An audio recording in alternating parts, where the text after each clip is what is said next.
खबर देश के उन करोड़ों न्यूज मित्रों से जुड़ी हुई है जिनके पास कोई ना कोई मेडिकल इंश्योरेंस यानी स्वास्थ्य बीमा है। हमारे बहुत न्यूज मित्र ऐसे होंगे जो अपना या किसी रिश्तेदार का इलाज कराने अस्पताल गए होंगे। मरीज के पहुंचते ही अस्पताल में पूछा गया होगा क्या कोई मेडिकल इंश्योरेंस है, और हाँ सुनते ही टेस्ट और इलाज की लंबी चौड़ी लिस्ट थमा दी गई होगी।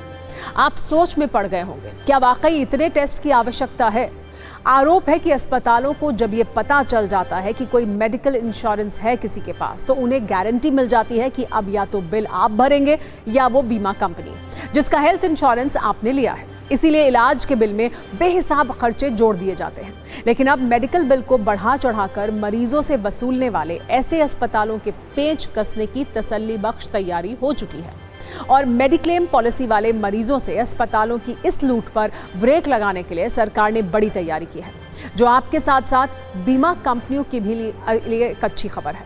दरअसल बहुत जल्द अस्पताल के मेडिकल बिल की निगरानी और जांच के लिए एक हेल्थ केयर रेगुलेटर बनाया जा सकता है।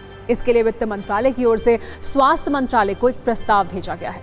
मतलब अस्पतालों के बढ़ा चढ़ाकर दिखाए गए बिलों पर लगाम की तैयारी हो गई है।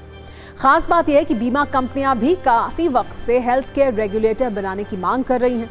इसके अलावा एक खबर यह भी है कि बीमा क्लेम पोर्टल को भी वित्त मंत्रालय के अंतर्गत लाने की तैयारी है, और अगर ऐसा हुआ तो हेल्थ इंश्योरेंस रखने वाले मरीजों के साथ साथ अस्पतालों का लंबा चौड़ा बिल बनाने वाला खेल खत्म हो सकता है।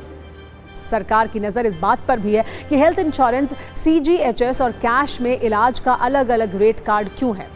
इसलिए मेडिकल चार्ज को एक स्टैंडर्ड रेंज में लाने की कोशिश की जा रही है। लेकिन हेल्थ केयर रेगुलेटर बनने से फायदा क्या होगा, आइए वो समझते हैं।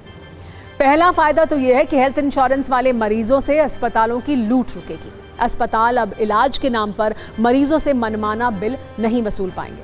इसके अलावा बीमा कंपनियों को भी लंबे चौड़े बिल के सेटलमेंट से राहत मिलेगी। अगर ऐसा होता है तो ये मुमकिन है कि आम लोगों के लिए हेल्थ इंश्योरेंस आने वाले वक्त में सस्ता भी हो जाए। यानी सरकार का ये सकारात्मक कदम आपके लिए भी फायदेमंद साबित होगा।